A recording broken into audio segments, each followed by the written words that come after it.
Gitu ya kira-kira ya. Jadi dia minta bantuan untuk mendapatkan energi aktivasinya. Gimana caranya?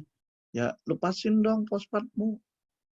Kalau kamu lepasin fosfatmu, kamu akan menghasilkan energi loh. Gitu.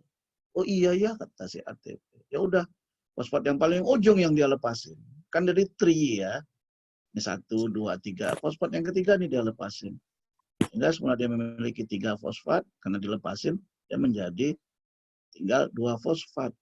Ya.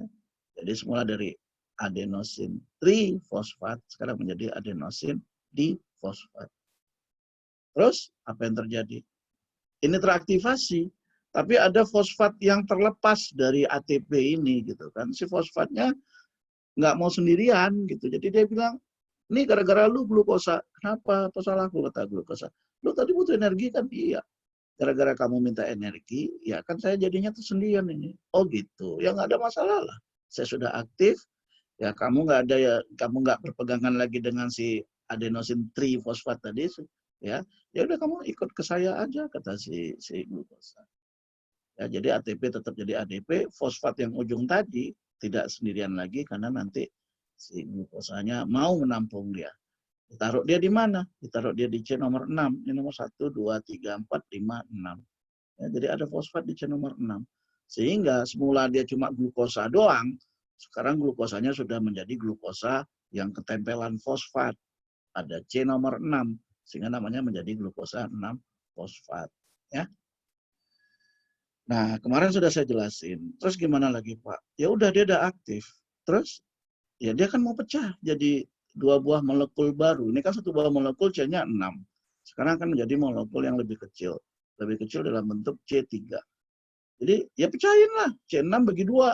C6 bagi 2 kan jadinya C3 gitu. Ya masalahnya motongnya gimana gitu loh. Ya potong aja. Sebelah sini C3, sebelah sana C3. Jelek amat potongannya gitu kan. Tidak simetris. Oh iya ya, jelek ya. Iyalah gitu kan. Terus gimana dong? Nah kan kamu bisa berubah dengan proses namanya isomerisasi. Ya, pakai enzim yang namanya isomerase. Glukosa akhirnya berubah wujud menjadi fruktosa. Makanya saya bilang, kalau bahasanya saya, ngapain Allah menciptakan nih dari glukosa menjadi fruktosa? Ya supaya apa? Mungkin supaya ini nanti bisa apa namanya? Sebelah kiri dengan sebelah kanan itu sama simetris, sehingga kalau dipotong bagian kiri dengan bagian kanan sama.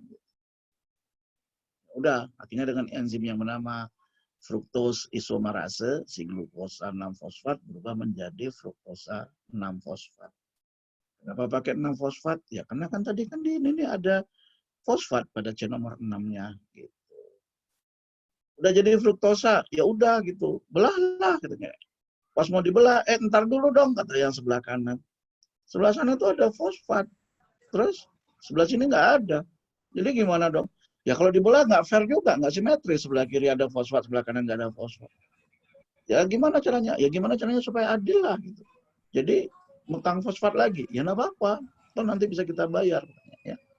Makanya kayaknya si fruktos 6 fosfat ini akhirnya pinjam 1 fosfat lagi. Pinjam fosfat dari mana? Dari ATP. Biasa aja kan ATP kan nanti bisa menjadi ADP dengan lepas 1 buah fosfat.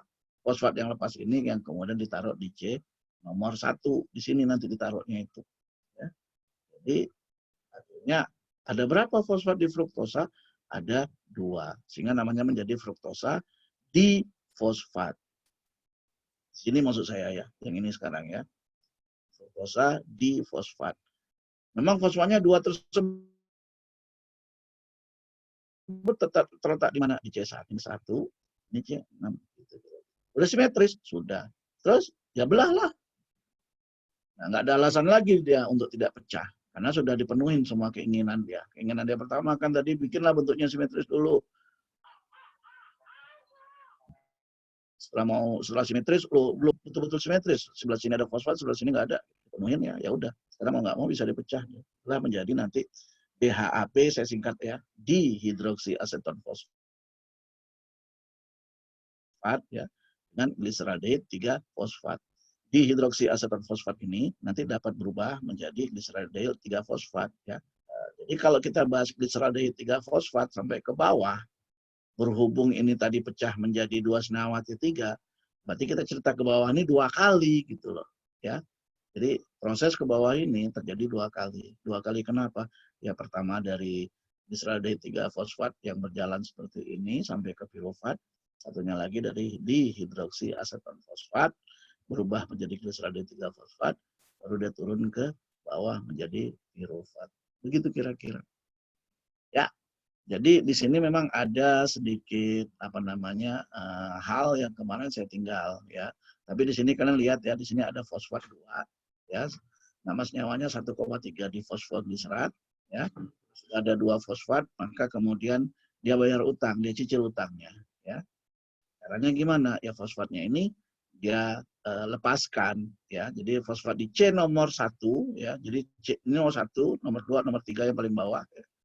Fosfat di C nomor 1 dia lepas, fosfat yang lepas ini ditangkap oleh ADP di fosfat ya, AD fosfat ya. Jadi sekarang adenosin trifosfat atau ATP. Selesai utang dia 1. Ya, tadi utangnya 2 kan. Terus turun lagi ke bawah ya. Nah, ada fosfat di sini ya, dilepaskan lagi, udahlah gitu, udah nggak butuh lagi gitu. Kenapa? Terus kalau nggak butuh kenapa? Ya kita lepas aja fosfatnya, yang tadi ada utang. Dilepaskannya lah pada fosfoenol pirufat ini fosfatnya. Seperti tadi ya, ditangkap oleh ADP, ADP-nya menjadi adenosin trifosfat. Nah, fosfoenol pirufat yang telah kehilangan fosfat tadi namanya menjadi pirufat doang. Kalau ini kan artinya pirufat yang memiliki gugus fosfat ya dalam bentuk enol ya. Enol itu apa? Enol itu ya ini nih ya. Oh dengan ini ya. Katanya namanya enol. Ya. Sehingga akhirnya fosfoenol pirufat menjadi pirufat doang. Nah, selesailah proses glikolisis. Kemarin ada saya tinggal cerita NAD itu menjadi NADH ya. Jadi sebetulnya ini nanti di sini saya mau jelasin ya ada H yang lepas. Sebentar ya saya ambil HP saya dulu ya supaya bisa saya jelasin ya kamera.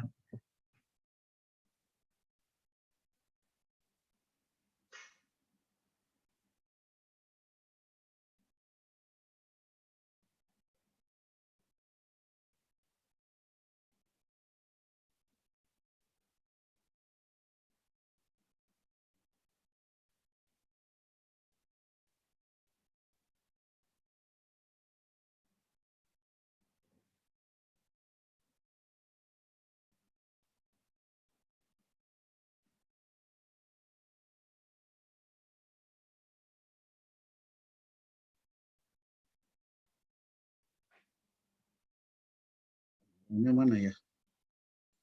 Start video.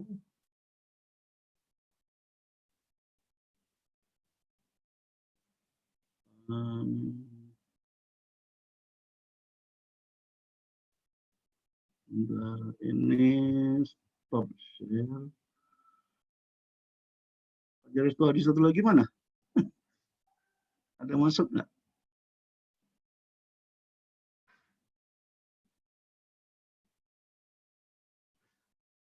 Oh ini.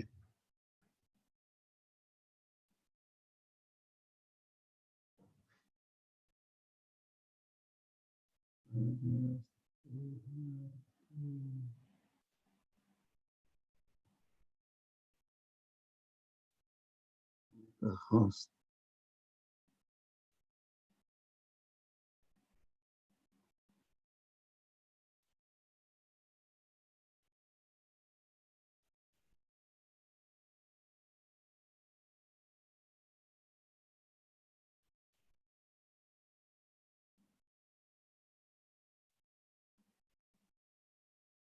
Oke. Aduh, jelek ya. Kelihatan. Sharing, di mana sharingnya ya?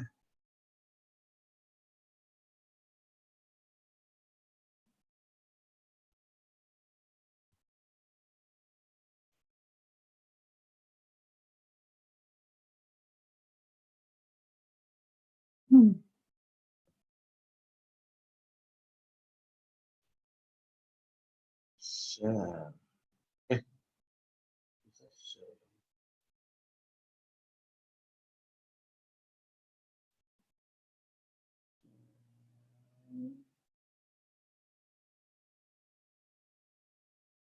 Screen.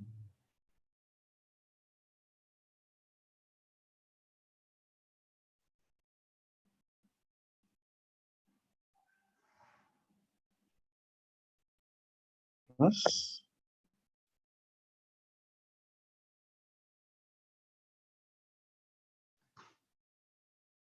gimana kalau mau liatin videonya?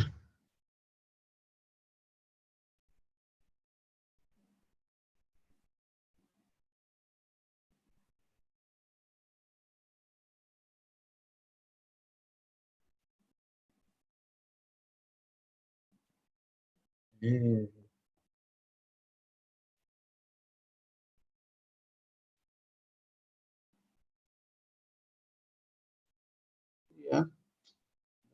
seperti yang saya rencanakan.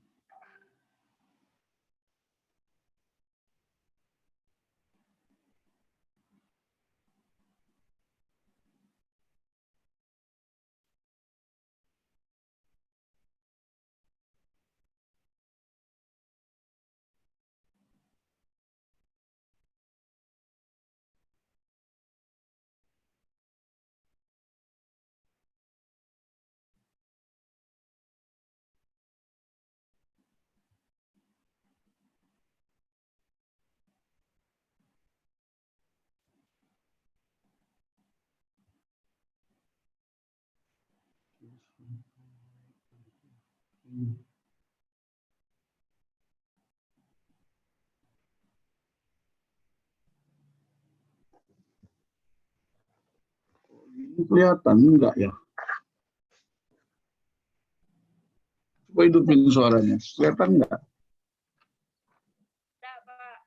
Enggak kelihatan, Pak. Enggak, Pak. Yes, Pak. Saya yang pakai laptop. Aduh, makanya nih karena nggak, saya lagi mikir gimana caranya nulis ya, seperti hanya di papan tulis. Ada yang tahu nggak? Atau ada yang punya ide? Kira-kira gimana caranya?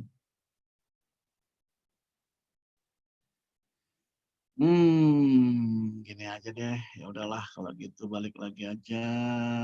Sharing.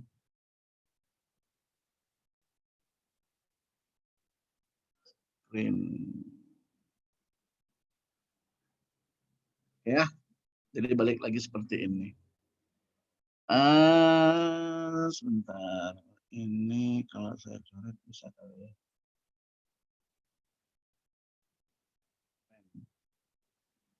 Ini ya sebetulnya pada saat dia ke sana, ya. Di sini ada alah.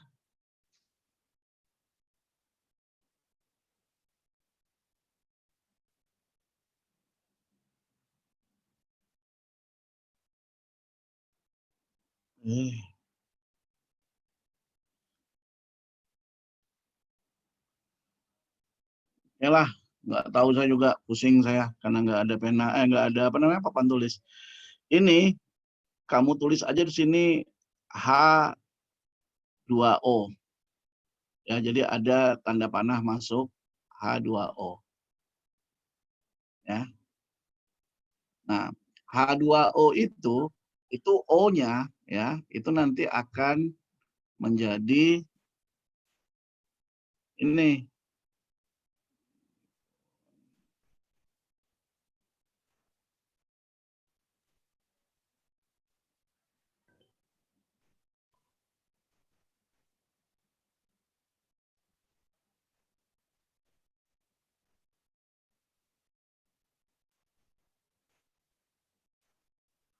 Voting meeting.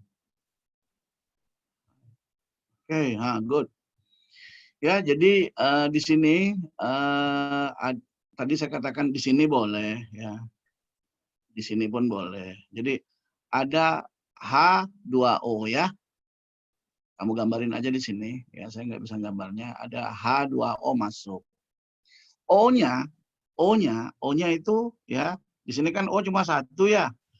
O dari H2O tadi itu akan menjadi O yang ini. Gitu. Ini kan kalau kamu lihat ya, ini sama ada H2. Di C3-nya ya ini ada OP. Ini HCOH, sama kan? Ini CHO ya, HCO. Nah, ini yang O ini ya, yang O yang ini itu karena ada fosfat yang masuk ya. Fosfat tersebut berdekatan dengan O yang ini sehingga dia menjadi O plus ini. Kenapa? Nggak kelihatan Pak, buram Pak. Ya, kamu pakai apa? Gambarnya blur Pak. Laptop Pak. Pakai laptop Pak. Nah, coba dilihat yang print out-nya lah. Ya, makanya saya bilang suruh print. Jadi yang saya tunjuk-tunjuk itu tinggal kamu tulis aja, ya. Itu buram ya barangkali ya karena bandwidth-nya rendah, ya. Jadi dia nggak bisa mengirim gambar yang full screen, yang apa namanya, yang high quality, ya. Ya, jadi saya ulang lagi. Ini kan ada fosfat masuk. Fosfat yang masuk ini itu berikatan dengan di C nomor 1, dengan si O di C nomor 1. Nah, kalau kalian lihat bedanya antara 1,3 difosfoglycerat ini dengan gliseraldehyde 3 fosfat, bedanya adalah bahwa di 1,3 difosfon ini ada fosfat masuk, kemudian ada O yang masuk di C nomor 1. Ya. O yang ini dari mana asalnya? Dari H2O. Kan tadi saya sudah bilang ya. Tolong digaris di sini ada H2O masuk. O-nya itu berikatan dengan C nomor 1. H2-nya lepas. Ya, saya ulang. Jadi ada H2O masuk ya. Kalau fosfat masuk sudah berikatan dengan O pada C nomor 1. H2O, O-nya menjadi terikat dengan C nomor 1 ini, O yang ini. H2-nya itu adalah nanti lepas menjadi molekul 2H+.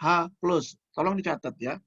Jadi sebetulnya perubahan dari gliseraldehyde 3 fosfat menjadi 1,3 difosfoglycerat itu, di situ ada H2O masuk, P masuk, tetapi kemudian H2O yang masuk tadi, O-nya ditangkap oleh C nomor 1 dari gliseraldehyde 3 fosfat tadi, hanya dilepas dia lagi gitu loh.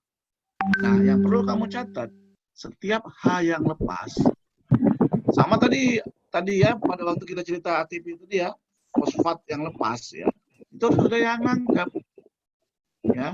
Jadi tadi ada 2H+ yang lepas. 2H+-nya dari mana? Tadi cerita saya. Dari H2O, pintar kamu ya. Dari H2O. Ya, O-nya berikatan dengan si gliseraldehyde tadi ya di C nomor 1, 2H+-nya lepas gitu ya. Nah, 2H+ yang lepas itu harus ada yang tangkap. Baik. Sebetulnya ada 2 senyawa yang akan menangkap 2H+ tadi ya. Jadi kita lanjutkan ke ini selanjutnya ya. Ya. Ada tadi saya katakan ada 2H+ lepas, harus ada yang nangkap.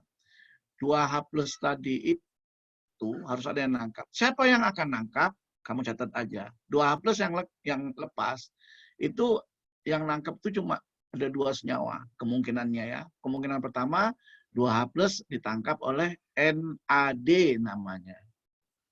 Ya.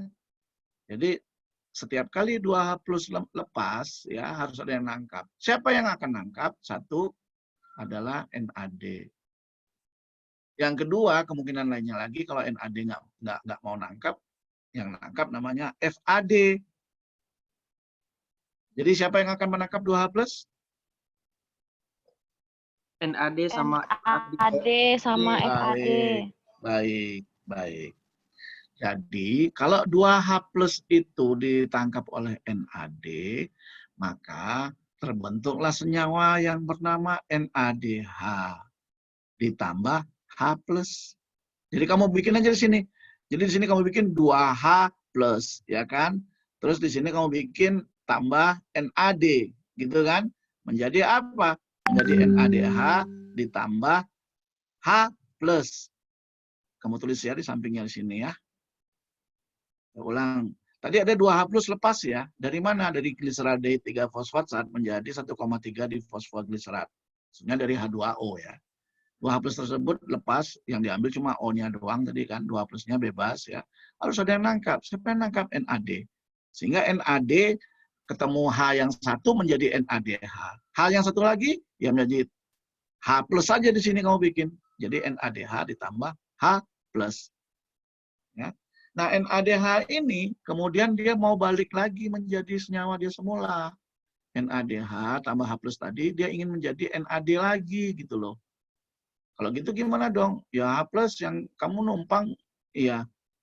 Udah dong aku pingin seperti semula, kamu aku lepas lagi ya? Iya, kata H plus. Sehingga H plus tadi bersama H plus sebelahnya ya. Jadi ini adalah sebenarnya ini sebenarnya ini 2H plus loh. Ya, kalian tulis saja nih. Ini sebenarnya menjadi 2H plus. Ya, NADH-nya balik lagi menjadi NAD. H plus yang tadi semula nempel dilepasin dia, 2H plus dilepasin dia. Sehingga 2H plus tadi menjadi terlunta-lunta lagi. 2H plus yang terlunta-lunta itu kemudian ditangkap oleh FMN. Sehingga FMN-nya menjadi apa? FMNH plus gitu. FMNH ditambah H plus. Nanti sama kejadiannya dengan NAD tadi, FMN-nya ingin balik lagi menjadi seperti semula, H plusnya dilepas lagi. Sehingga ditangkap lagi oleh FFES. Ya, gitu. Jadi ada H plus yang sebetulnya dari satu senyawa ke senyawa lain ini, dia semacam ditangkap, dilepas, ditangkap, dilepas, ditangkap, dilepas. Gitu terus. Paham? Ya. Jadi saya ulang ya, tadi 2H plus lepas ditangkap NAD, terus NAD-nya melepaskan lagi 2H plus tersebut, ini dia ya, ditangkap oleh FMN, FMN nangkap 2H plus tadi, jadi kayak reporter bola saya ya.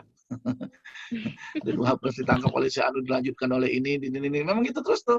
Jadi ini sebetulnya ceritanya, setiap panah ini menunjukkan bahwa ada 2H plus dilepasin, ditangkap oleh senyawa berikutnya, dioper-oper lah gitu kira-kira 2H plus. Ya, nanti ditangkap oleh CQ dan seterusnya sampai ke bawah 2H plus. 2H plus sampai ke bawah ini dia ya. 2H plus sampai ke bawah ini akhirnya dia kan suntuk juga. Kenapa semua orang ini nangkap aku tapi nggak ada yang mau mendampingin aku selamanya. Ya, jadi dia memang berpindah-pindah ini ya dari satu molekul. Ini sebetulnya adalah molekul-molekul protein ya. Di mana ada intinya bernama FMN, FES dan seterusnya ini ya. Ini adalah senyawa-senyawa protein ya yang merantai rangkai gitu ya, yang semuanya itu kerjanya nangkap H plus dilepas, nangkap H plus dilepas sampai terakhir keluar di sini 2H plus tersebut dilepaskan, 2H plusnya itu akhirnya suntuk dia. Kalau adalah yang mau menangkap aku dan memegang aku selamanya, aku berjanji ya akan setia dengannya selamanya. Itulah kira-kira kalau dia pandai ngomong ya. Siapa kira-kira yang mau akhirnya berikatan dengan H plus? O2. Jadi 2H plus itu perlu O2 setengah aja lah. Setengah aja dari O2. Sehingga setengah dari O2 kan berarti 1 O-nya ya enggak? O-nya kan ada 2 ya. Setengah dari 2 O ya kan menjadi 1 O kan. Jadi 2H plus dengan O menjadi apa? Jadi H2O. Gitu. Oke ya. Jadi ceritanya ini seperti itu tadi. 2H plus yang lepas harus ada yang nangkap. Siapa yang menangkap? NAD. Nanti kita cerita kemungkinan lain bisa FAD. Ya, NAD lepas dari satu ini terus. Siapa yang dioper-oper itu tadi? 2H plus. Sampai terakhir 2H plusnya putus asa dan dia berdoa ke Tuhan, ya Allah gitu kan. Janganlah aku sampai menjadi janda sampai berkali-kali kayak gini. Carilah aku pasangan yang kira-kira sayang, setia sama aku, tidak melepaskan aku selamanya. Siapa pasangan itu? Iya, O2. O2 mau. Ya udah, Dek, kau jadi janda berkali-kali ya, Dek. Iya, Bang. Betulan berdoa gitu dia, Pak. Iyalah, kau tak percaya baca teks buku bahasa Inggris tuh, kau tak percaya. Dari adanya, Pak. Saya kan ngarang-ngarang aja supaya kalian paham gitu kan. Ya, siapalah tahu kan dengan bahasanya dia berdoa kayak gitu. Jodohkan Tuhan dia dengan O2 ini menjadi dia H2O. O2-nya separuh aja ya. Jadi O-nya 1. harusnya O itu kan 2 ya, tapi dia 1 aja. Jadi 2H plus beritakan dengan O ya menjadi H2O. Maka mereka akan hidup berbahagia selama-lamanya. Ya kan tak jadi pasangan abadi selamanya. Gitu kalau cari itu. Bukan mau sebentar dilepas lagi, sebentar dilepas lagi gitu ya. Molekul aja pandai cari, masa kalian tak pandai. Kira-kira. Ya. Nah, ada poin yang ingin saya terangkan. Kalau mungkin memang kabur ya, tetapi sebetulnya yang saya ingin gambarkan, kalian tidak usah ngapalkan FMN, FES dan segala macam. Tapi kalau kalian lihat gambar PowerPoint ini, ya, kalau kalian udah print ya, itu kalian lihat tulisannya kompleks 1. Kompleks 1 itu isinya adalah senyawa FMN sama FES. Jadi ini di blok, bikin kotak aja ya. Jadi kotak tulisannya kompleks 1. Ya, jadi kalian nanti menceritakan bagaimana. Kalaulah NAD yang menangkap H+, maka NAD menjadi NADH, tapi kemudian NADH-nya melepaskan 2H+ tadi, maka 2H+ tersebut masuk ke mana? Masuk ke kompleks 1, terus dia keluar lagi, 2H+-nya masuk ke kompleks 3, ini kompleks 3 namanya ya. Kemudian dia keluar lagi, masuk ke kompleks 4. Setelah keluar dari kompleks 4, 2H+ tersebut akan berikatan dengan setengah O2 menjadi H2O. O2-nya dari mana coba kira-kira menurut kalian? Dari saat kalian bernafas menghirup oksigen, itulah O2 itu masuk. Tujuannya apa itu? Kalian mencarikan jodoh buat si 2H+. Tujuannya itu tuh. Ya, jadi saat kalian menghirup oksigen kalian itu tuh sebetulnya nanti akan membuat si 2H+ ini berikatan dengan dia. Sehingga pada waktu kalian lepaskan nafas kalian, keluarlah bab kalian itu H2O. Coba taruh kaca itu waktu kalian gitu. Maka kacanya berembun. Itu H2O yang berasal dari O2 yang kalian hirup tadi berikatan dengan 2H+. Oke. Pak, Bapak cerita tadi, ingat ya, dari NADH itu dia melewati kompleks 1, tidak masuk ke kompleks 2 loh. Kompleks 2 ini khusus untuk FADH2 nanti. Jadi dia kompleks 1, terus ke kompleks 3, langsung ke kompleks 4. Jadi kalau kalian mau nyatet ya, NADH itu akan, ya jadi 2H+ yang masuk ke NAD, yang ditangkap NAD maksud saya, jadi catatnya gini, 2H+ yang dilepaskan oleh sebuah reaksi, harus ada yang menangkap. Jika NAD yang menangkap, maka dia menjadi NADH, ya, yang kemudian akan melepaskan 2H+ tersebut, masuk kemana? Ke kompleks 1, kompleks 3, dan kompleks 4. Dan kemudian keluar dari kompleks 4 ditangkap oleh setengah O2 menjadi H2O. Bisa nyatetnya tuh, aku ngomong kenceng-kenceng gitu. Ya, yang jelas ini juga saya rekam. Jadi nanti mudah-mudahan kalau mau kalian bisa download ya.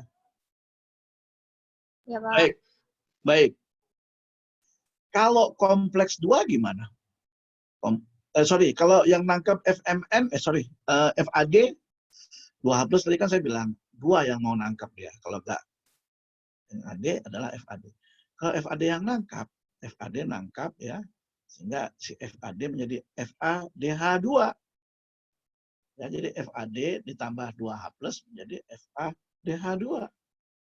Tapi kemudian FADH2 ini juga dia akan, gitu.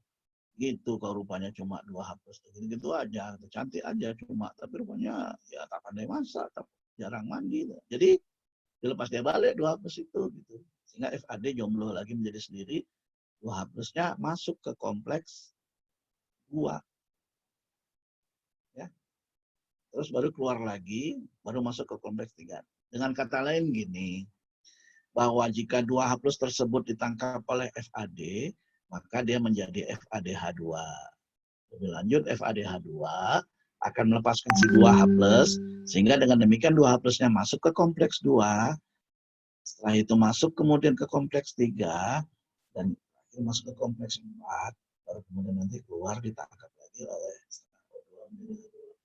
dengan kata lain, perjalanan cinta 2H+ kalau ditangkap NADH melewati kompleks 1, 3, dan 4. Perjalanan cinta si 2H+ tadi saat melewati FAD menjadi FADH2 melewati kompleks 2, 3, 4. Itu aja bedanya. Ya, jadi kalau lewat NAD, NADH dia menjadi melewati kompleks 1, 3, 4. Kalau melewati FAD, FADH2, ya lewat dia menempuh jalur kompleks 2, kompleks 3, kompleks 4. Paham semua? Paham? Pak. Ya gitulah kira-kira. Baik. So what, Pak? Gitu. Nah, so what itu ceritanya gini. Kalian tulis lagi. Kompleks 1, 3, dan 4 itu memiliki pompa ATP. Ya. Jadi kompleks 1, 3, dan 4 memiliki pompa ATP. Kompleks 2 tidak memiliki pompa ATP. Itu yang perlu kalian catat lebih lanjut.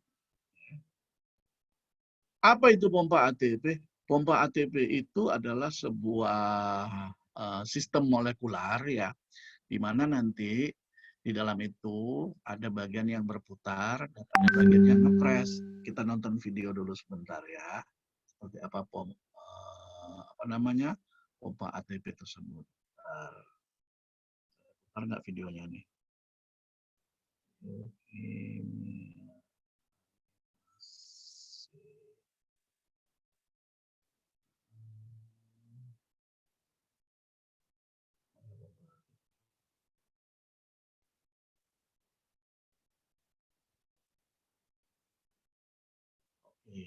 Jadi coba perhatikan video berikut ini.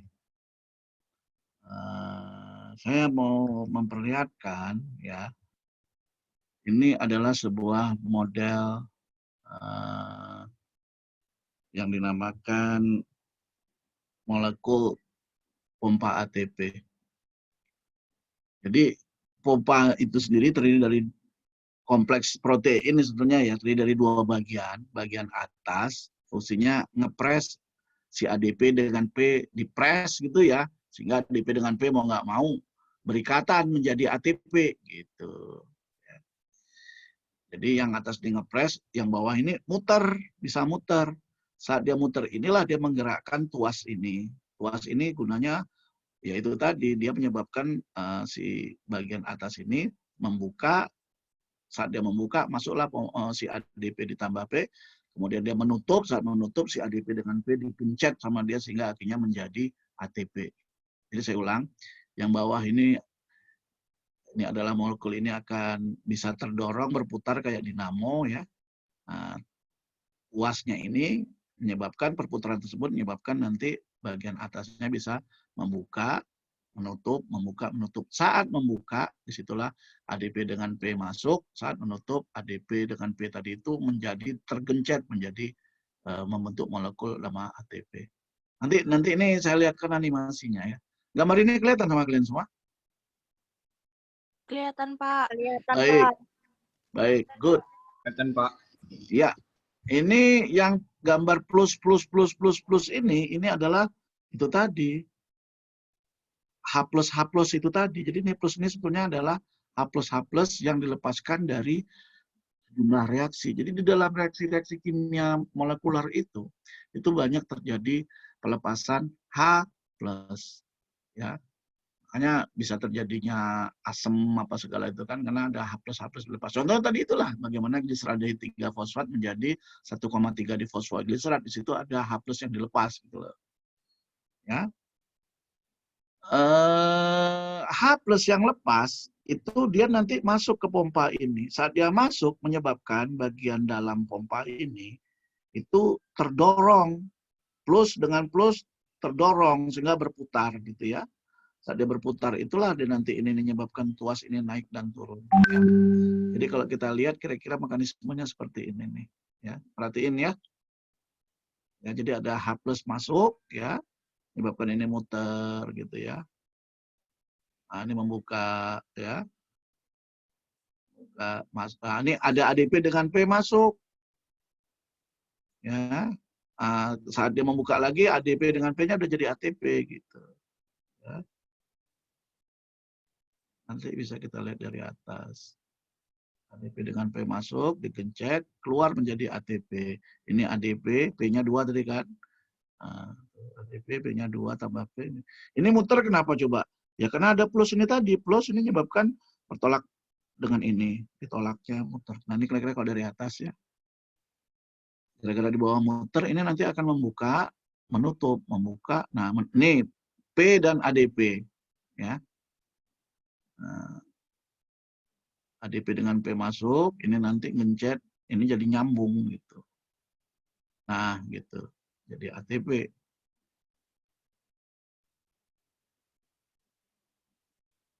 Nah, gitu ya.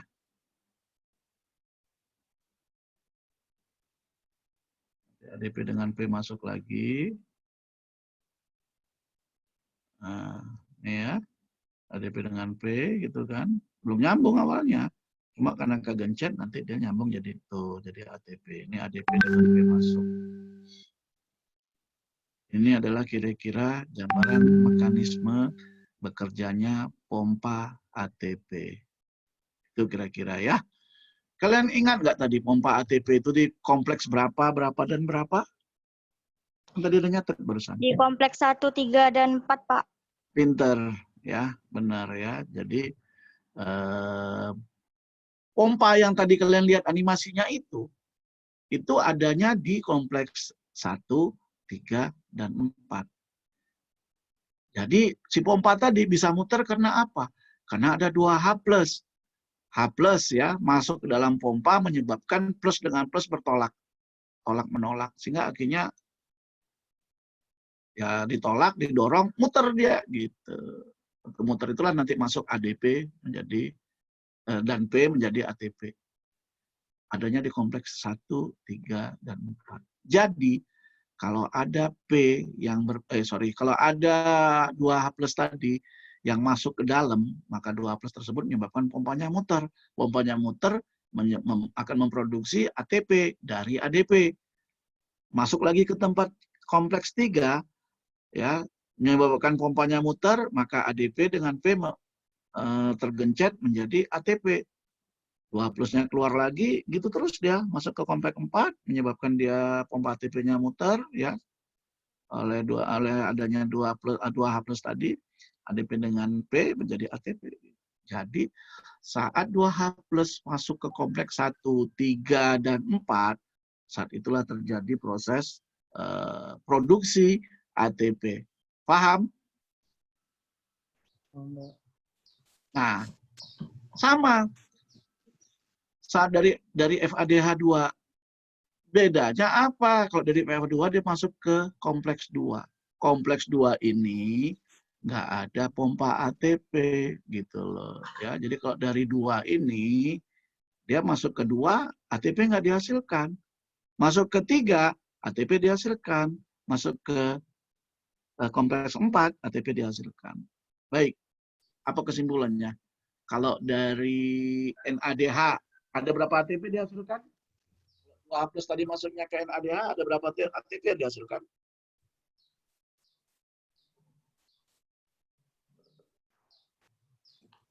Kompleks 1 menghasilkan 1 ATP. Kompleks berapa lagi menghasilkan ATP? Halo? 4. 1, 3, dan 4, Kompleks Pak. 4, Pak. Iya, betul. Jadi kalau misalnya kalau gitu ada berapa ATP yang dihasilkan? 3, Pak. Hah? 3. 3, Pak. 3. Benar, ya. Jadi kalau dari NADH itu akan menghasilkan 3 ATP. baik. Kalau dari FADH2 2, Pak. ATP, Pak. 2 ATP benar. Kenapa 2? Kenapa nggak 3? Karena pompanya ada. Karena di FADH langsung ke FE. Karena di FADH tadi, apa ini sih? Kok nggak mau balik ke depan? Karena di FADH itu dia melewati kompleks 2, 3, dan 4. Di 2 kan nggak menghasilkan ATP kan karena nggak ada pompa. Paham?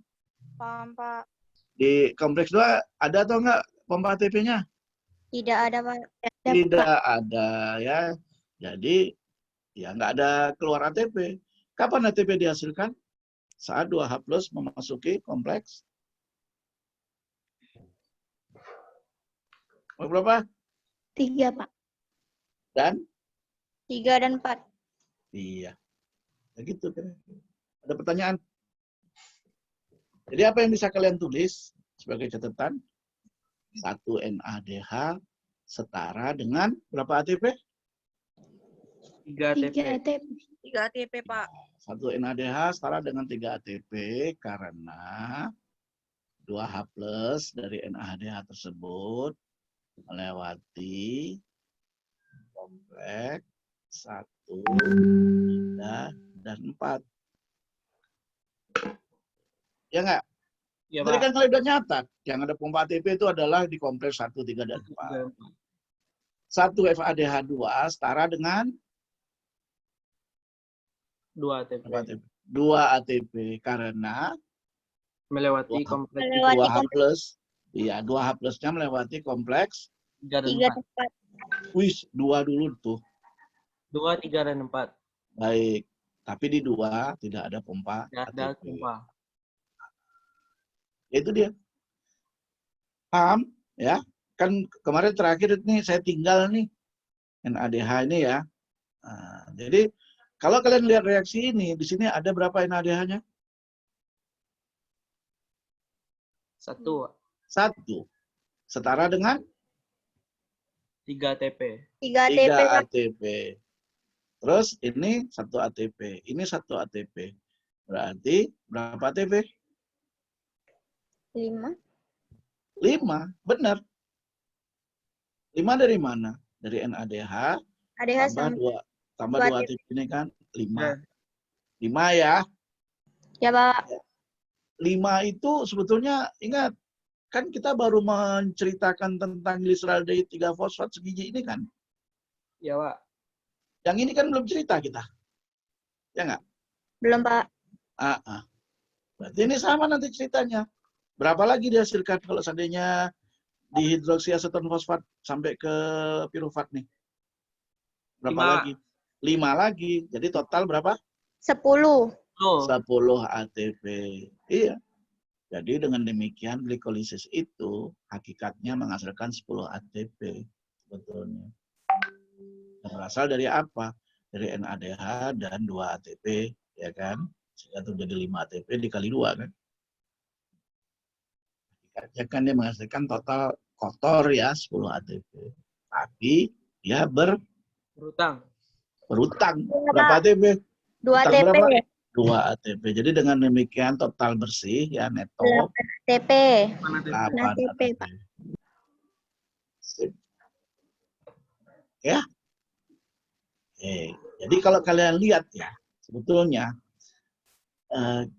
kita butuh energi. Energi itu adalah ATP. ATP itu kalau kalian lihat bisa terbentuk langsung dari ADP ditambah P menjadi ATP. Ya enggak? Tapi bisa juga loh ATP itu terbentuk tidak langsung. Tidak langsungnya dari mana? Dari 2H+ yang lepas. Nanti 2H+ lepas tersebut ditangkap oleh siapa? NADP. Betul, NADH. Ya, NAD ya. Menjadi NADH tambah H+. Atau siapa? Selain NAD yang menangkap 2H+ tadi? Hah? FAD. Ingat ya. Berarti produksi ATP itu ada 2 cara bisa diperoleh oleh sel. Pertama, langsung ADP tambah P menjadi ATP. Itu nomor 1. Langsung. Atau tidak langsung. Apa tidak langsungnya? Jika ada reaksi pelepasan 2H+. Di mana 2H+ tersebut nanti ditangkap oleh siapa? NAD. D atau FAD. Kalau NAD yang nangkap, berarti itu setara dengan 3 ATP. Kalau FAD yang nangkap, setara dengan 2 ATP. 2 ATP. Ya, jadi kalau cerita NAD dan FAD ini tadi, itu terjadi ya, syaratnya, jangan lupa, bahwa proses pembentukan ATP dari NAD atau FAD tadi, syaratnya apa? Syaratnya kalau ada oksigen. Ya nggak? Kalau nggak ada oksigen ini kan ke bawah nggak akan jalan dia. Karena 2H+-nya lu ntar gua lewat sini, ujung ada yang nangkap nggak?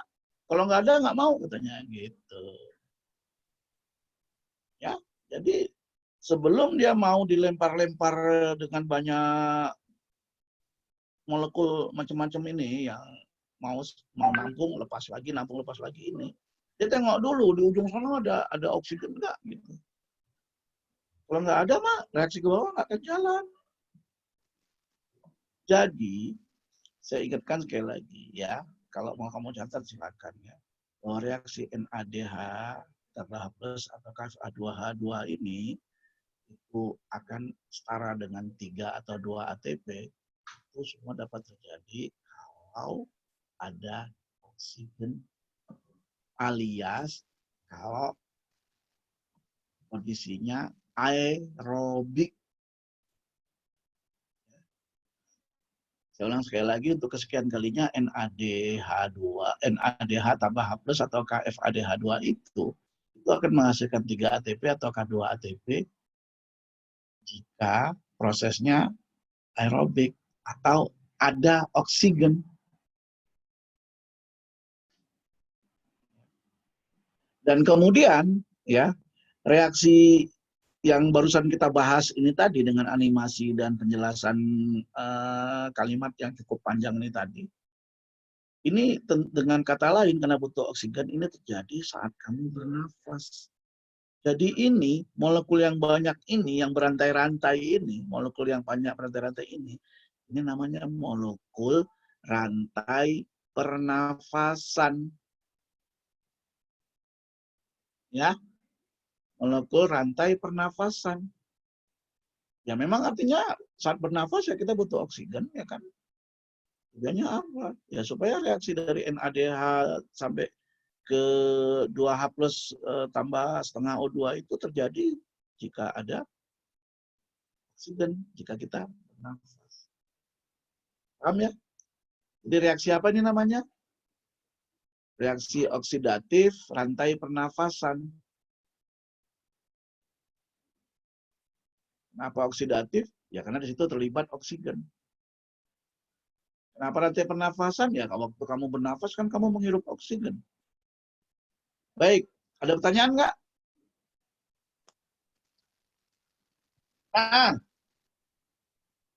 Yang berisik. Insya Allah, Pak. Enggak, saya ngeriakin anak saya. Oke, ya, baik. Tadi itu tadi ya. Jadi reaksi ini terjadi, ya, yang ini tadi sistem rantai pernafasan atau oksidatif ya, saat ada oksigen atau saat kamu bernafas menghirup oksigen sampai menjadi pirufat. Nah, tadi kita sudah bahas 8 ATP. Sebetulnya kalau kamu lihat yang terbentuk ATP langsung itu tuh cuma 4 loh, ya kan? 2 dikali 2 ini kan, cuma 4 kan? Kenapa bisa jadi banyak? Karena ada sumbangan dari NADH ini tadi. Jadi dengan kata lain, reaksi ini terjadi kalau ada oksigen. Gitu. Ya, jadi dengan kata lain sebenarnya kamu bisa mendapatkan ATP yang banyak saat reaksi oksidatif itu terjadi. Gitu ya.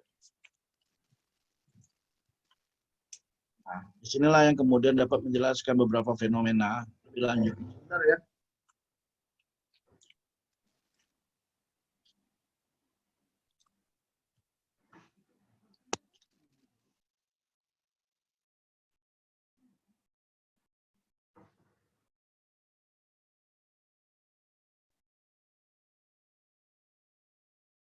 Ya, jadi, nah, di sini setelah terbentuk pirufat, setelah bentuk pirufat ini ada 2 jalur yang membuat reaksi itu harus memilih ya. Ya, jadi setelah menjadi pirufat itu lebih lanjut. Ini belum tuntas loh reaksinya. Ya, jadi semua ini tergantung sebenarnya kepada kondisi. Kalau kondisinya aerob, maka dia dapat masuk ke jalur berikutnya yang kalian harus hafal. Ya. Kalau dia aerob nih ke kanan nih, aerobic conditions tulisannya kan. Jadi kalau dia ini aerob, artinya kalau oksigennya cukup banyak, maka kalian bisa masuk namanya ke siklus Krebs atau siklus asam sitrat atau siklus trikarboksilik acid, ya, asam trikarboksilat. Ya. Jadi apa syarat masuk ke siklus Krebs? Kalau ada oksigen yang cukup atau aerob. Kalau oksigennya nggak cukup, ya ini dia anaerobic condition. Kalau pada mikroba Saccharomyces cerevisiae, ya, kondisi anaerob itu menyebabkan terbentuknya asetaldehid. Ya, pirufat menjadi asetaldehid. Dengan kata lain, ini kan pirufat itu kan CH3CO, COO gitu ya. Nah, COO ini kan CO2 nih, dia akan melepaskan CO2 sehingga tertinggalan nanti CH3 dan CO ini tadi. Itu namanya asetaldehid, ya. Asetaldehid ini kemudian ya menggunakan energi ya NADH menjadi NAD ya, itu membentuk senyawa namanya etanol. Ya. Jadi di sini dia membutuhkan H dari NADH sehingga H-nya itu dipasangkan ke sini ya, ke OH ini. Dan ditambahkan ke sini satu. Itulah namanya etanol. Jadi pada Saccharomyces cerevisiae, kamu kalau membuat kondisinya itu anaerob, oksigennya nggak masuk, maka gula yang kamu tambahkan ke dalam medium, kamu nak THP ya. Jadi diantaranya proses pembuatan etanol itu kayak gitu. Bahwa dari substrat itu adanya gula tadi menjadi pirufat. Kalau kondisinya aerob, dia akan menuju siklus Krebs. Jadi Saccharomyces cerevisiae itu dapat apa namanya fakultatif ya istilahnya itu ya, ACDC. Kalau ada oksigen, oke, dia akan membentuk sel ya, biomasa. Kalau oksigennya kurang, no problemo, dia hidup juga, tapi dia akan membentuk etanol. Jadi kamu sebagai anak ATP, anak THP, kalian harus tahu ya kapan kita mau memproduksi sel biomasa dari si Saccharomyces cerevisiae, kapan pula kondisinya supaya kita tidak mendapatkan sel yang banyak, tapi kita ingin dapatnya etanol gitu ya. Jadi kalau kamu ingin panen sel, panen biomasa, jadi kamu ingin buat pabrik ragi ya, sehingga produk kamu itu nanti adalah ragi. Ragi apa? Ragi Saccharomyces cerevisiae. Ya, jadi yang kamu jual itu nanti ragi ya, biomasa. Maka kalau kondisinya seperti itu, nanti kamu harus bikin supaya proses fermentasinya berjalan secara aerobik. Tapi kalau kamu misalnya ingin supaya produknya itu adalah berupa etanol, apakah bioetanol atau etanol untuk diminum gitu kan, atau untuk industri ya, maka kamu harus membuat kondisinya anaerob gitu ya. Jadi ini tadi ya. Jadi saat terbentuk pirufat lebih lanjut, apakah aerob ataukah anaerob. Ya. Kalau kamu sel mamalia yang memiliki otot dan darah merah, ya, itu kalau cukup oksigennya, kamu akan mendapatkan ATP yang banyak. Jadi untuk kamu ketahui nanti kita pelajarin ya, ke siklus Krebs ini ATP yang dihasilkan itu sekitar 24 ya. 28 kita hitung aja lah ya. Semester lalu, 2 semester yang lalu, semester lalu nggak keluar biokimia, jadi lupa pula saya. Tapi nanti bisa dihitung. Ya. Ini dapat membentuk energi lebih banyak, ATP lebih banyak kalau memang kamu cukup oksigen. Kalau kamu nggak cukup oksigen, ya nggak apa-apa, dia jadi asam laktat gitu piruvatnya. Nah, contoh yang terjadi ya saat kamu harus berlari maraton. Ya. Atau berlari lumayan lah, agak 5 kilo gitu misalnya.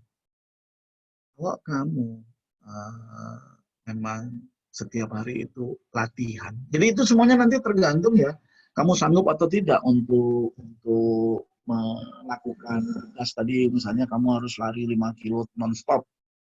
Ya. Kalau kamu sudah terbiasa latihan, tidak saja otot kamu sebetulnya menjadi lebih kuat, tapi sebetulnya apa yang lebih penting di situ? Paru-paru kamu, sistem pernafasan kamu itu tuh mampu sebetulnya menghirup oksigen yang dibutuhkan oleh otot. Jadi kendala utama sebetulnya adalah kemampuan kita menghirup oksigen. Yang itulah yang menjadi kendala utama, apakah seorang pemain sepak bola itu bugar ataukah dia sebetulnya ada letoy. Apakah dia bisa main full time, apakah dia cuma main awal-awal waktu aja, setelah itu dia akan kedodoran, nggak bisa lari sprint. Gara-gara apa? Ya, gara-gara dia tidak bugar, dia tidak bisa menghirup oksigen lebih banyak. Ya. Nah, kayak saya, misalnya kamu suruh lari, itu barangkali boro-boro lah 1 kilo, mungkin 500 meter aja saya sudah akan terengah-engah, nggak akan kuat lagi saya berlari. Bukan apa-apa. Ya karena kebutuhan ATP yang meningkat, namun tadi sudah saya katakan, kalau kita memproses NADH ini, jadi kalau kita lihat ya, saya lanjut aja dulu ya, supaya kamu lebih jelas. Ya, jadi nanti sebetulnya piruvat itu akan menjadi namanya koenzim asetil-CoA, ya. Ini namanya asetil-CoA. Kamu lihat di sini terbentuk NADH.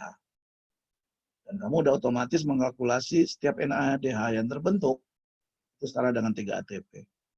Tadi saya ulang ya. Glikolisis tadi kan menghasilkan piruvat ya. Ya, piruvat ini akan dapat melanjutkan reaksi sampai menjadi ini namanya asetil-CoA, asetil-CoA ya. Ditambah NADH di sini. Dan kamu tahu NADH ini setara dengan 3 ATP, energi ini. Gitu. Tapi kamu juga tahu NADH ini akan menghasilkan 3 ATP seandainya memang cukup oksigen. Kan itu tadi cerita kita yang ini tadi enggak? Ini tadi kan? Ini kan NADH atasnya. Bisa menjadi 3 ATP ini, ya kan? Syaratnya ada oksigen kan? Di sini kan? Nah,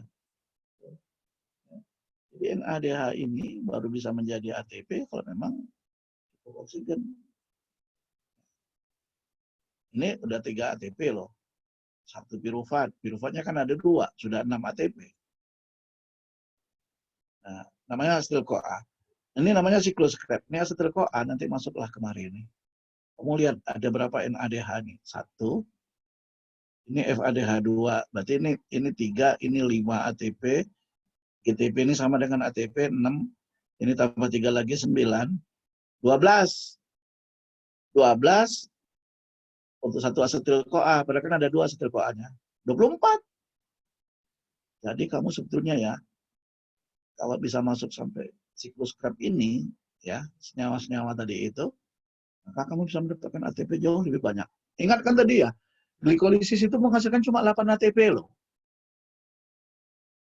Ya. Di reaksi ini menghasilkan 6 ATP. Dan di sini menghasilkan lagi 24 ATP. Oh. Sebetulnya kalau kamu disuruh lari, kencang, ya sebaiknya supaya kamu tidak berhenti berlari, jalur ke sini ini harus lebih lancar. Jalur ini lancar kalau oksigen cukup. Kalau oksigen nggak cukup, mah nggak akan lancar dia. Gitu. Kenapa? Butuh oksigen. Nah ini tadi kan kamu lihat. NADH. NADH kamu langsung ingat. Oksidatif, aerobik, respirasi tadi ya. Oksidatif, respirasi yang harus aerobik. Oksigen. Ini tadi juga nih, NADH, FADH, NADH. Ini juga butuh oksigen. Jadi, saya ringkas. Ya. Kalau kamu butuh energi yang cukup besar, berarti kamu butuh ATP yang banyak. ATP yang banyak itu dapat dipenuhi kalau kamu mampu menghirup oksigen yang banyak. Kenapa perlu oksigen yang banyak? Ya karena kita berharap nanti di situ si oksigen itu dapat menyebabkan pompa-pompa ATP yang dari NADH ataupun FADH2 itu tadi berputar gitu. Tanpa oksigen, pompa tadi itu nggak bisa muter. Ini tadi nih kan, ini oksigen ini tadi kan. Ada pertanyaan? Ya? Tidak, Pak. Tidak, Pak. Agak panjang tadi saya cerita, tapi saya ingin menggambarkan bahwa reaksi aerobik itu akan menghasilkan ATP lebih banyak. Namanya juga aerobik, berarti dia butuh oksigen. Ya. Kalau oksigennya nggak cukup, dia nggak jadi lari kemari, tapi lari ke sini. Jadi, seorang yang jarang olahraga, maka mungkin paru-parunya itu tuh menghirup oksigen tidak akan sebanyak orang-orang yang sudah rutin berolahraga. Orang yang rutin olahraga itu paru-parunya itu mampu menghirup oksigen lebih banyak loh dari kita. Makanya dulu kalau mungkin kalian nggak tahu ya, di Indonesia itu dulu ada namanya Tony Cooper namanya ya. Itu adalah pelatih sepak bola Indonesia ya. Jadi warga negara Indonesia dia orang Belanda kalau saya nggak salah ya. Jadi Indonesia itu dulu seganin ya sepak bolanya ya, karena kita pernah sampai yang di Rusia itu kan apa namanya World Cup itu Indonesia itu di bawah Tony itu tuh dulu pernah ikut sampai nggak tahu saya babak berapa gitu ya. Nah, sehingga tes dia itu tadi, tes kebugaran dia itu dinamakan tes Cooper gitu ya. Apa yang dia ukur? Kemampuan paru-paru seorang atlet di dalam menghirup oksigen. Baik, kita mungkin kelihatan sehat, tapi mungkin paru-paru kita itu tidak besar volumenya ya untuk menghirup oksigen karena tidak pernah dilatih. Jadi kalau kita berlari, berarti kita kan butuh energi. Si paha kah, si kaki kah, woi gitu kan. Mana kata otot kaki kan, otot paha tuh. Ini aku mau kontraksi, kontraksi rileks. Tapi untuk kontraksi perlu ATP. ATP-nya mana? Ntar, lagi diproses gitu kan. Kok lama banget? Iya nih soalnya NADH-nya ngambek. Kenapa NADH ngambek? Karena oksigennya kurang. Kenapa kurang? Orang ini paru-parunya nggak terlatih. Gitu. Makanya akhirnya apa? Kamu nggak bisa ngerakin kaki kamu untuk berlari lagi. Maka kamu mungkin berhenti terengah-engah. Malah mungkin kamu membungkukkan badanmu. Kakinya nggak mau bergerak lagi kan? Kalaupun mau bergerak, mungkin tidak lari lagi kamu sudah. Kamu jalan perlahan. Gara-gara apa? ATP-nya kurang. Kenapa ATP-nya kurang? Ya karena NADH tadi itu nggak jalan. Gitu. Ya. Jadi dipaksa terus tuh untuk menghasilkan ATP. Ya. Jadi akhirnya piruvatnya ini jalan terus nih. Ya. Ini jalan terus. Mungkin kamu kan glukosanya cukup gitu kan sebelum olahraga tadi kamu sudah mengkonsumsi glukosa apakah dari makanan ataukah dari minuman gitu ya. Glukosanya cukup, nggak ada masalah sampai piruvat. Cuma pas di piruvat kita nggak bisa memenuhi oksigen yang cukup, jadi dia nggak ke kanan tapi dia ke bawah, ke anaerob. Piruvat yang numpuk diproses. Diprosesnya jadi apa? Jadi laktat. Kita nggak jadi etanol loh ya, karena kita bukan ragi. Kita adalah makhluk berotot ya dan berdarah merah gitu ya. Itu menjadi asam laktat. Asam laktat ini karena ini jalan terus ya, kan kita tetap jalan dan kita paru-paru tetap berdenyut gitu ya, jantung tetap berdenyut. Gitu. Piruvatnya numpuk, ke kanan oksigen kurang, dia akhirnya mengubah si piruvat menjadi laktat. Laktat ini numpuk di otot-otot kamu. Laktat yang banyak itulah menyebabkan kamu nanti merasa pegel-pegel, linu-linu.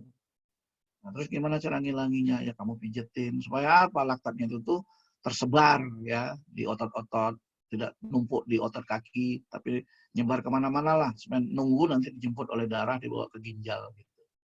Atau dikeroin gitu ya.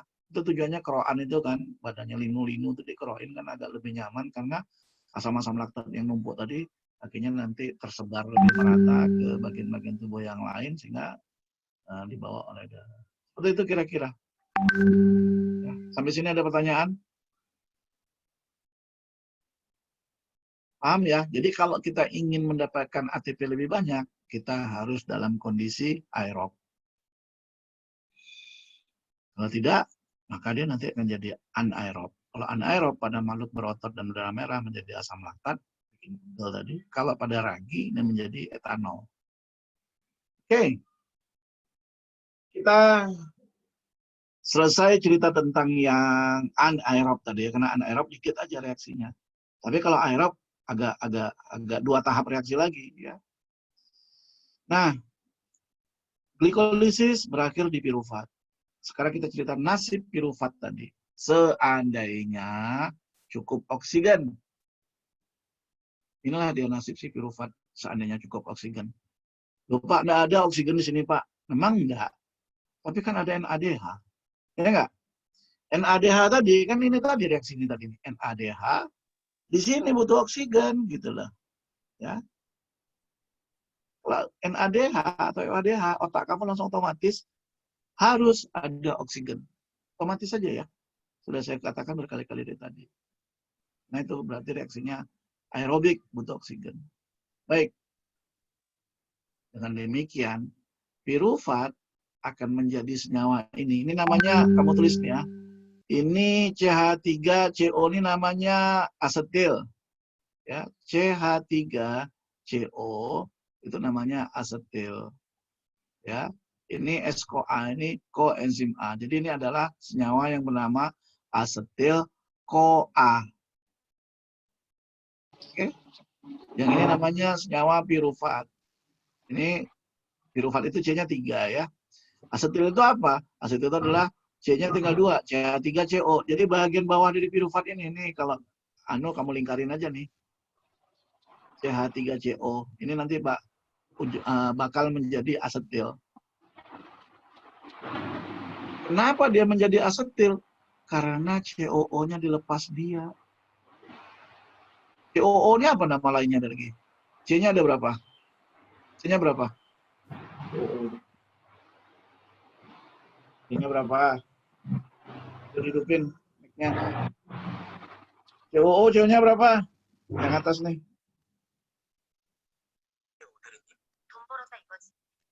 COO, C-nya berapa? Wih, 1, Pak. COO, C-nya 1 ya. O-nya 2. 2.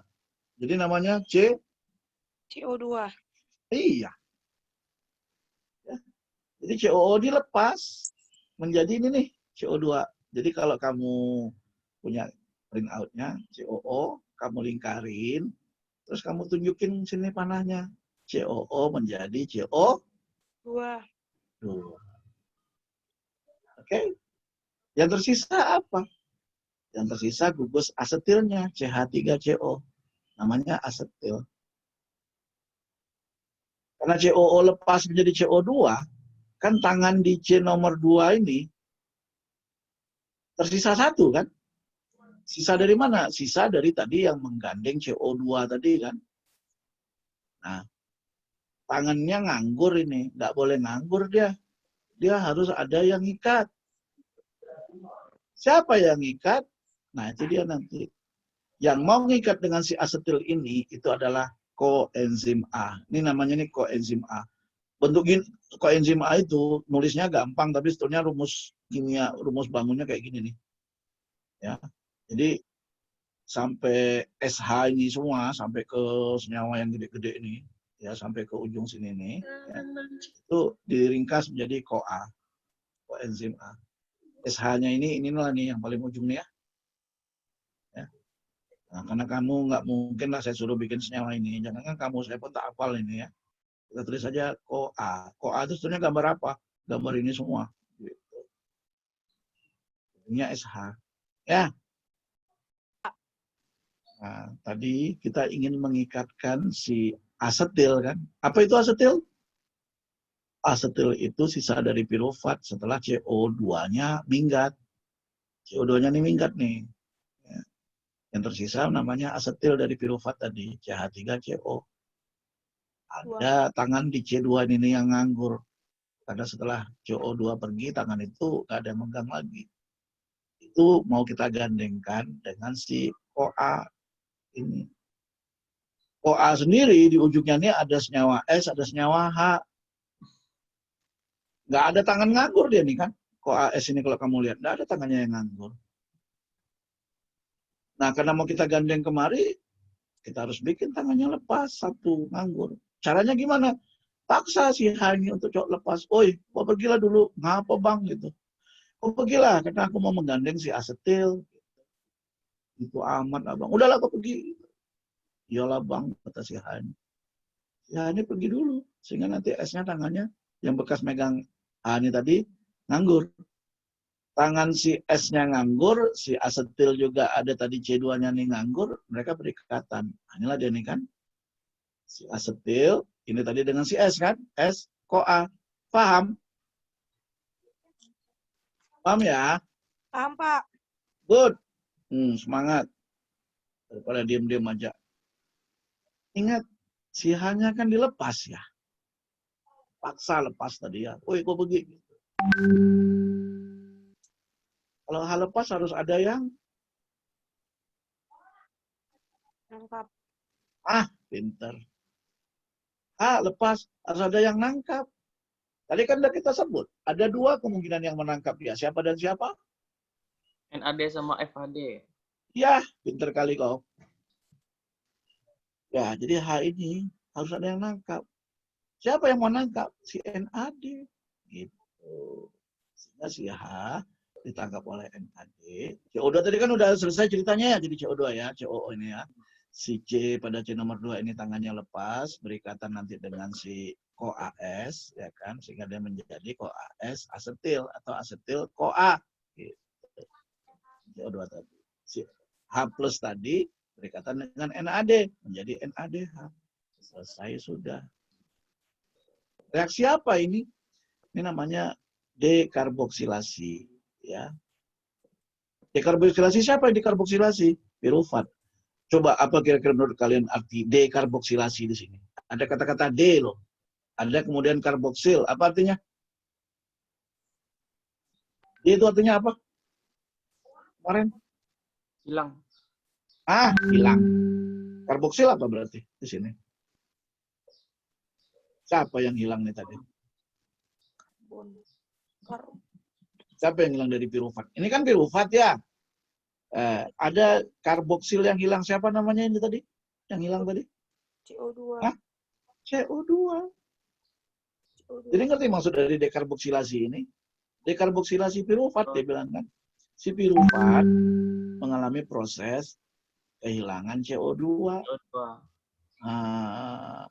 Gara-gara CO2-nya hilang, sehingga si pirufat ya, jadi dekarboksilasi ya, karena CO2-nya ini D ya, hilang ya. Yang tertinggal asetil. Asetilnya maunya berikatan dengan si CoAS.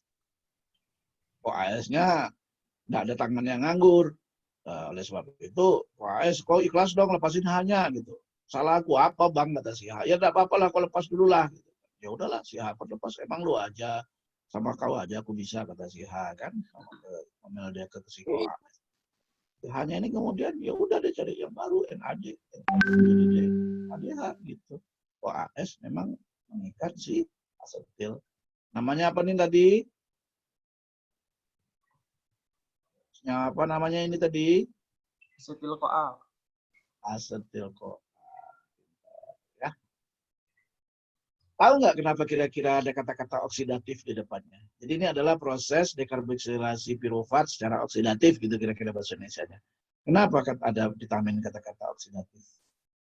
Ini tadi.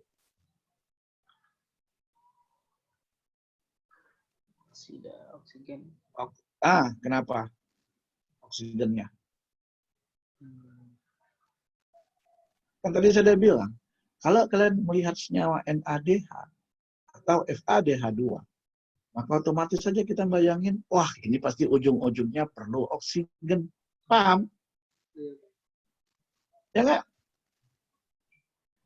Saya ulang sekali lagi, kalau perlu kalian tulis, ya setiap kali kita melihat ada terbentuknya senyawa NADH atau FADH2, artinya itu ujung-ujungnya kita butuh oksigen supaya kita bisa panen ATP. Dari NADH tadi menjadi 3 ATP, dari FADH2 menjadi 2 ATP. Ingat ya, Kita ini udah tadi loh, kompleks 1, kompleks 2, itu tadi. Kompleks 1, 3, 4 itu tadi loh. Lanjut. Lanjut ya. Ada pertanyaan nggak yang di sini? Enggak, Pak.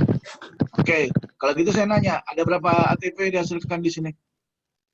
Dari reaksi oksidatif decarboxylation of pyruvate ini ada berapa ATP dihasilkan? 3 TP, Pak. 3 ATP. Ya. Ada berapa pyruvate tadi sebetulnya? Dari 1 mol glukosa? Piruvatnya ada berapa terbentuk sebetulnya? Dari 1 glukosa ini tadi? Ayo, nggak apa-apa, salah. Saya suka kalau kalian mau jawab gitu. Berapa? 1, Pak. 1? Satu. 1 atau 2? 2. 3. 2. 2, Pak. 2. Kenapa 3? 2. Kenapa 2? Oke, 2. Karena ada Karena ininya 2. 1 ini jadi 1 piruvat. Habis itu yang ini bilang kemari dulu 1 piruvat lagi gitu. Paham? Paham, Pak. Oke, jadi 2 piruvat kan. Jadi di sini sebetulnya adalah 2 piruvat. Asetil CoA-nya berapa biji jadinya? Karena piruvatnya 2, asetil CoA-nya berapa buah? 2. 2 juga, benar ya. Jadi 2 ya. Nanti siklus Krebs-nya juga 2 kali gitu. Ya. Oke, senyawa apa tadi namanya nih? asetil CoA. Asetil CoA, Pak. Baik Asetil CoA. ya. Jadi dengan demikian kita sudah sampai ke ada 2 reaksi ya. Reaksi pertama kita kenal kemarin namanya glikolisis. Apa itu glikolisis? Glikolisis itu adalah tahapan reaksi dari glukosa sampai membentuk piruvat. Ya enggak? Ya, Pak. Nah, kemudian yang Ya, kedua, Pak. kita sebut dengan reaksi oksidatif decarboxylation of piruvat atau reaksi dekarboksilasi piruvat oksidatif ya. Reaksi nomor 2. Produknya apa? Produknya adalah koasetil CoA. Dari mana itu? Dari proses dekarboksilasi senyawa piruvat tadi. Nah, sekarang sampailah kita ke reaksi terakhir yang ketiga. Apa? Kita cerita tentang nasib dari si asetil CoA itu lebih lanjut. Ya, nasib asetil CoA. Nasib asetil CoA itu sebetulnya nanti dia masuk ke dalam sebuah siklus ya, reaksi ya, yang bernama siklus asam trikarboksilat atau siklus Krebs, sama ya. Siklus asam trikarboksilat atau siklus Krebs atau siklus asam sitrat. Kenapa dinamakan siklus asam sitrat? Karena nanti senyawa pertama yang terbentuk, ini tadi ini asetil CoA, ya. Asetil CoA dengan oksaloasetat menjadi namanya asam sitrat. Asetil CoA itu C-nya 2, oksaloasetat itu C-nya 4, asam sitrat C-nya 6. 4 tambah 2, 6. Jadi kalau saya tanya, siklus apa ini? Siklus Krebs. Atau siklus asam sitrat. Siklus asam sitrat. Kenapa siklus asam sitrat? Karena yang pertama kali terbentuk di dalam reaksi ini adalah asam sitrat. Kenapa? Kenapa tadi? Karena yang pertama kali terbentuk adalah asam sitrat. Pintar. Siapa namamu? Langsung aja lah ya.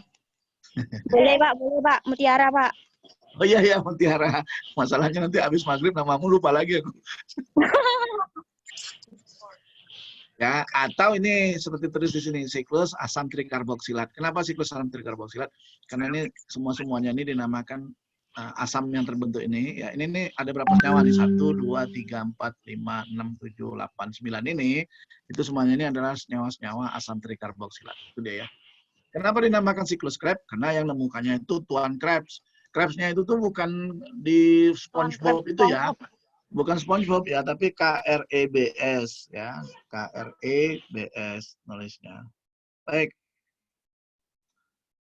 Saya tidak nyuruh kalian ngafalin bentuk senyawanya. Tapi kalian hafalin nama senyawanya aja. Ya. Nama senyawanya itu ya biasa saya dulu kenapa saya minta kalian ngafalin. Dulu dosen saya tuh dulu nyuruh saya ngafalin juga. Nak mampus saya ngafalin ini, nangis saya karena saya nggak hafal-hafal. Jadi siapa tadi namanya? Nurmala. Siapa tadi tuh? Yang Mutiara. Siapa tadi yang pandai saya bilang dapat nilai A tadi barusan? Mutiara. Iya, Pak. Nah, barusan beberapa detik yang lalu kamu nyebut namamu, udah lupa saya kan. Jadi saya kan memori saya ternyata untuk ngafal-ngafalin gitu tuh nggak bagus gitu loh. Jadi Nama saya ngafalin. paling comel, Pak. Ada di lautan, Mutiara, Pak. Iya, besok tetap aja aku lupa. Yang penting belajar yang benar ya. Nanti pas ujian itu soalnya kita pakai, nanti insya Allah kita pakai Siap, namanya, Pak. kita nanti pakai software namanya Quizzes ya. Jadi saya nggak utak-atik apa-apa ya. Pokoknya apapun yang kalian buat langsung dia nanti keluar detik. Ya bukan detik lah, kira-kira beberapa menit kemudian saya bisa umumin nilai kamu nanti ya. Nah itu ya, jadi tapi saya senang kalau misalnya kalian responsif saat ditanya gitu ya. Oke, jadi yang perlu kalian hafalin itu nama-namanya itu tadi. Nah, saya itu dulu bikin ringkasan ya dari nama-nama ini saya ambil huruf depannya. Jadi ini sebenarnya kalau sekarang ya, saya itu ngafalinnya tuh Escik Susuk Fumao ya. Semua mahasiswa saya insya Allah hafal itu semua. Anak kimia sana, saya kan ngajar juga di S2 kimia di FMIPA ya. Itu walaupun dia alumni MIPA kimia dan dia ngambil S2, nggak ada yang hafal nih. Nah, karena mereka tidak mau ngafalinnya. Kalau kita gampang nanti saya tunjukin ya. Escik Susuk Fumao. S itu apa? Citrat, Cisakonitat, Suksinil Koa, Suksinil Tarya saya. Ini tadi. Saya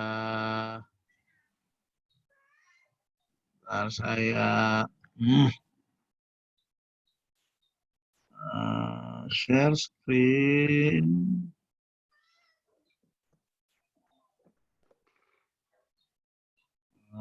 Kalau mau ngafalinnya tuh gini ya.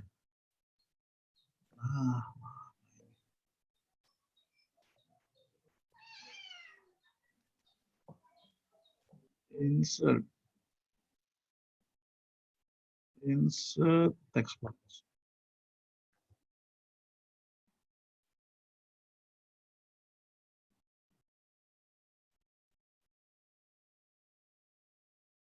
Ya, jadi kalau saya ngafalinnya dulu tuh S C I K ya. Habis itu Suk Fu Ma Oh. Kelihatan ya. Jadi ini dulu tuh cara saya ngafalinnya. Ya.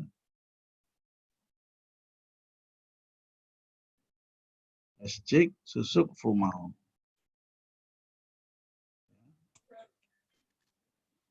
Nah, S ini bisa di sebelah. Insert lagi.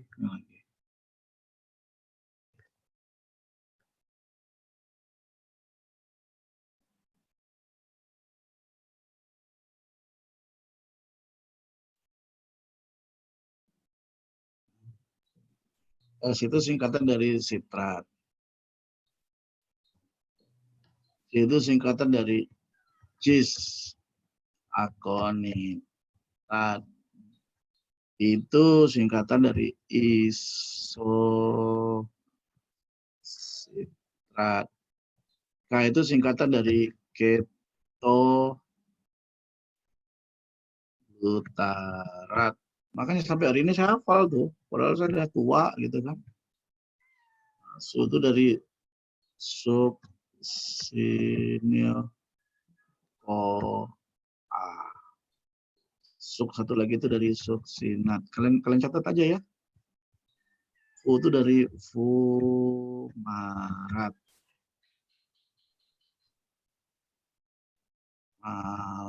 Fumarat, malat,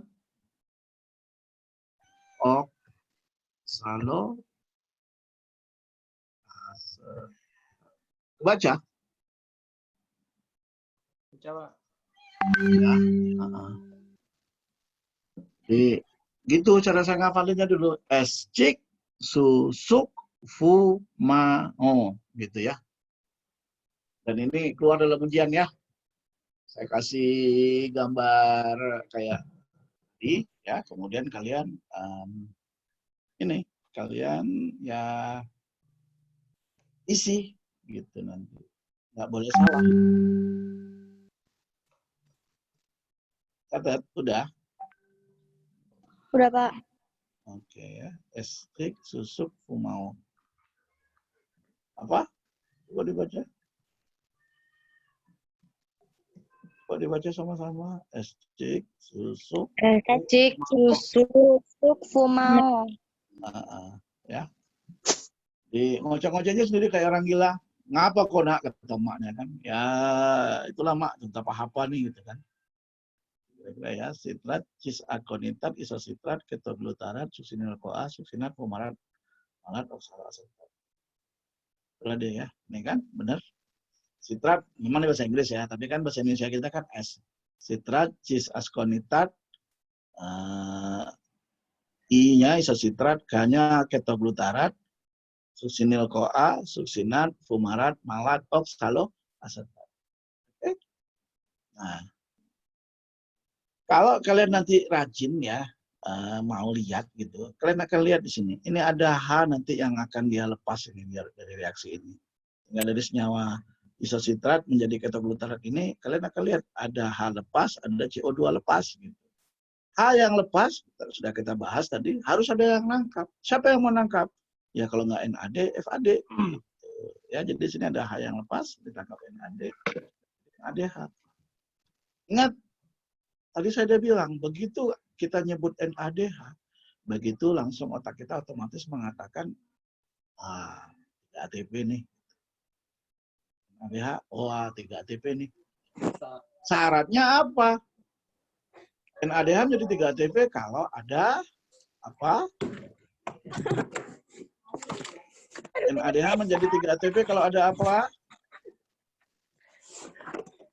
Ayo. Oksigen, Pak. Ada oksigen.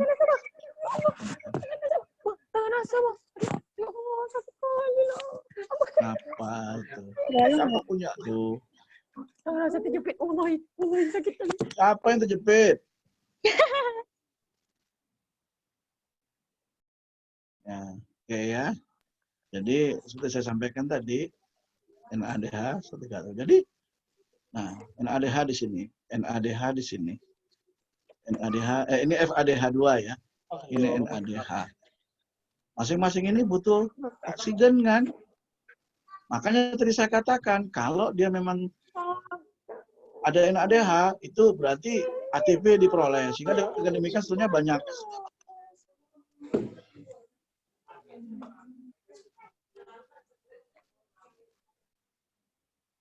Ya, sebenarnya di situ di satu sisi bahwa kita akan bisa panen ATP yang banyak, di sisi yang lain kita paham bahwa ATP itu bisa kita panen kalau oksigennya cukup. Dengan kata lain, siklus Krebs ini butuh oksigen yang banyak.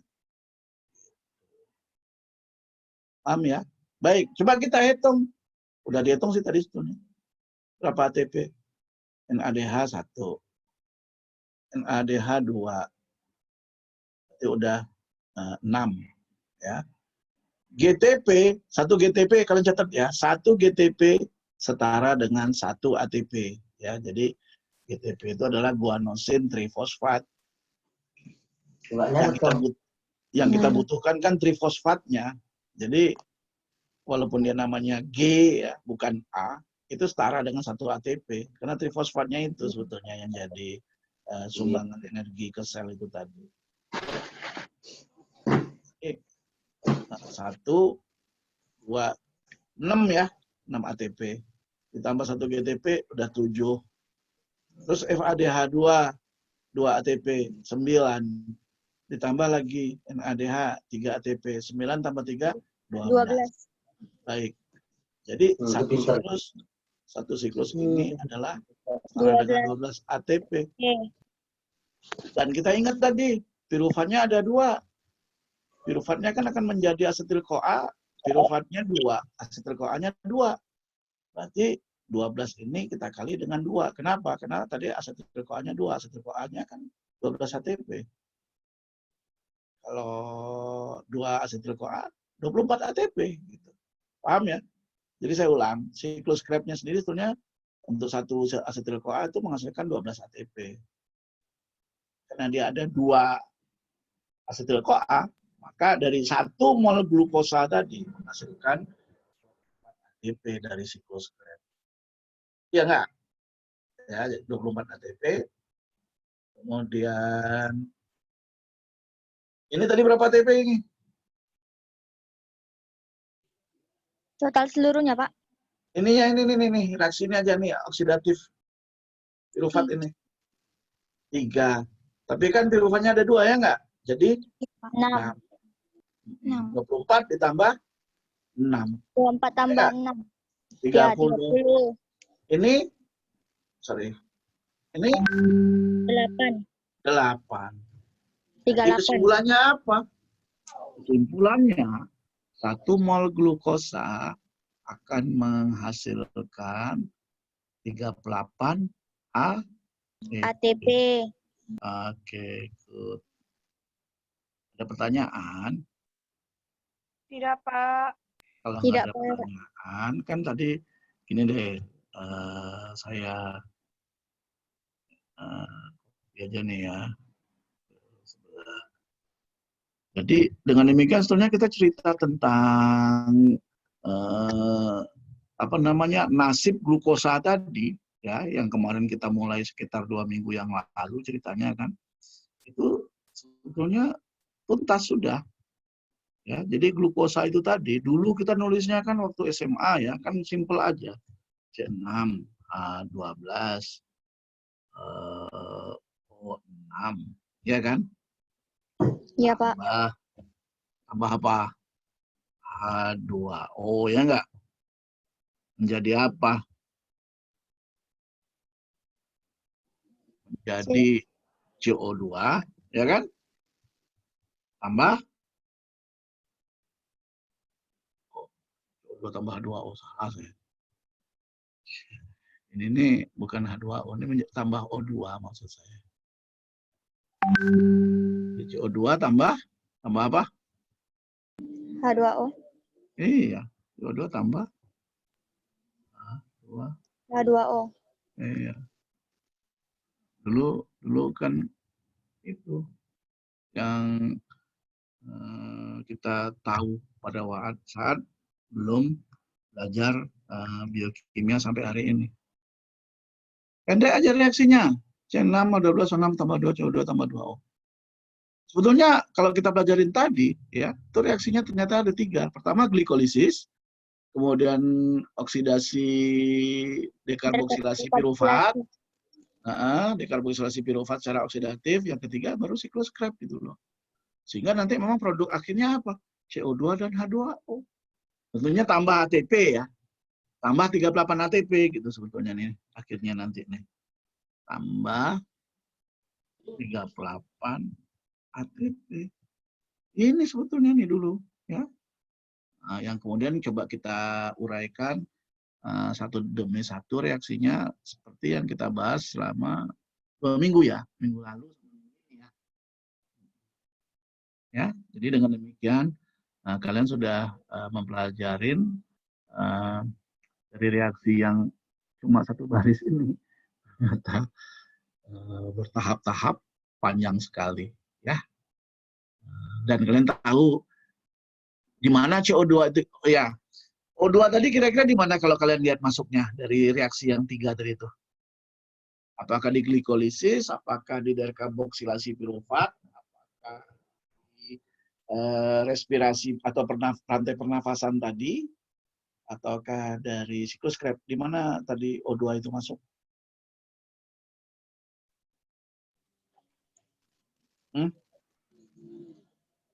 O2 tadi kalian lihat di mana tadi reaksinya masuk? Rantai pernapasan, Pak. Betul. Yang ini tadi kan? Yang ini kan? Ini O2 nih. Iya, Pak. Di sini dia nisturnya.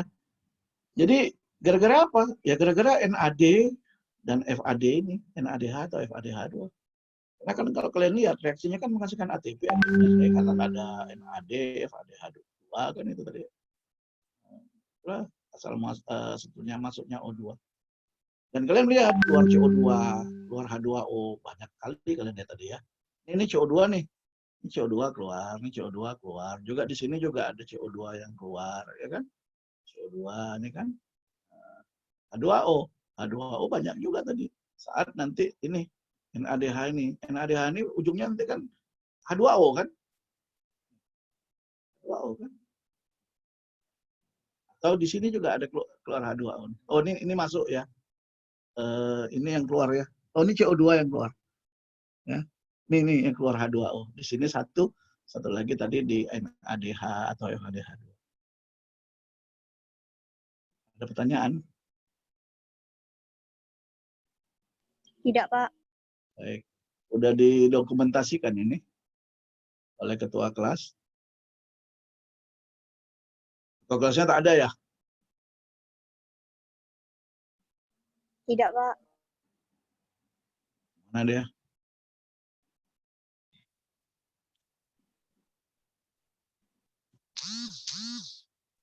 Saya foto dulu. Jadi tolong siapalah ini dicatat ininya, nama-nama yang hadir.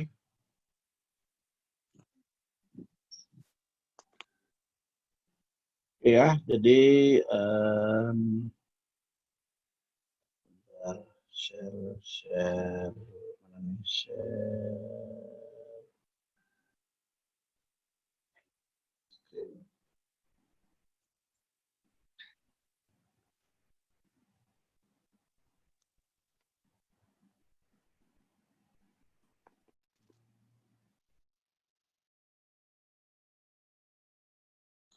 Oke, kalau nggak ada pertanyaan ya, tolong siapa dong yang mau bantu saya?